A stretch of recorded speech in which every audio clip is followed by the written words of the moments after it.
Baadhi ya viongozi wa Chama cha Demokrasia na Maendeleo Chadema wametoka hadharani na kuzitaka jumuiya za kimataifa kutoa msaada kwa Watanzania kutokana na yanayojitokeza nchini. Akizungumza mkurugenzi wa organization ya mafunzo na uchaguzi wa Chadema na ambaye amewahi kuwa mwenyekiti wa vijana wa Chadema Taifa, John Pambalu amesema ni imani yake kwamba dunia inatazama yanayoendelea nchini Tanzania, huku akitoa wito kwa jumuiya za kimataifa kutoa msaada kwa Watanzania. Pambalu amesema baada ya yaliyotokea Oktoba 29 mwaka huu, walitarajia kuziona mamlaka zikijirudi baada ya kuendelea kukamata mamia ya vijana na kuwafungulia mashtaka ya uhaini. Msikilize hapa John Pambalu akizungumza. Watu ambao wamekuwa wakinifuatilia kuanzia nyumbani na baadaye polisi niliowatambua walipozunguka lodge ambayo nilikuwa nimekimbilia kupata hifadhi kwa muda, na Mungu akanisaidia nikaweza kutoka salama. Naomba nitoe wito kwa jumuiya za kimataifa, Umoja wa Afrika, Amnesty International, Jumuiya ya Ulaya na mataifa mengine watoe msaada kwa Watanzania. Vijana maelfu kwa maelfu wamekimbia miji yao. Maana baada ya mauaji tulitegemea pengine rais angerudisha moyo, tulitegemea angerudi nyuma. Badala yake wamekamata mamia ya vijana na wamewafungulia kesi ya uhaini.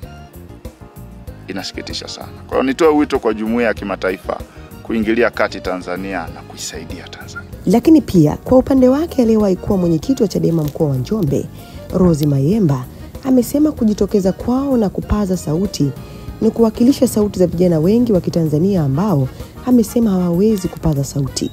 Ameongeza kuwa wana matumaini makubwa kwamba dunia inatazama kinachoendelea Tanzania na itachukua hatua za kuwanusuru vijana wa Kitanzania. Msikilize hapa Rose akizungumza. Nazungumza hapa nawakilisha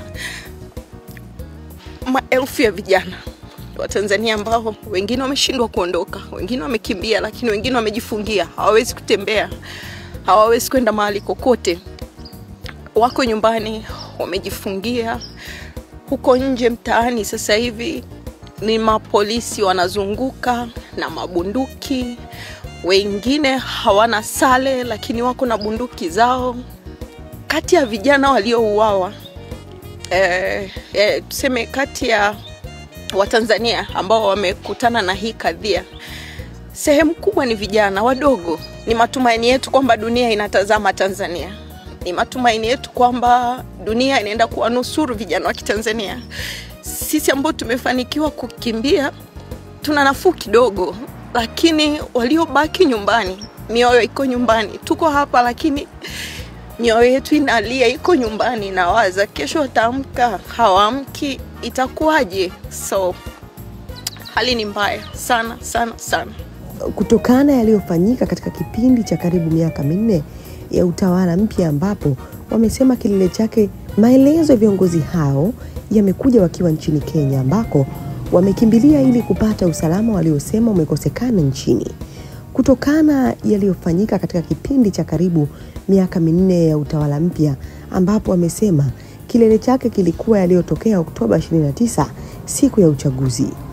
Hata hivyo, serikali ya Tanzania kupitia vyombo vyake vya ulinzi na usalama imekuwa ikisisitiza kuwa hali ya usalama nchini imeimarika na kuwataka Watanzania kuendelea na shughuli zao za kila siku.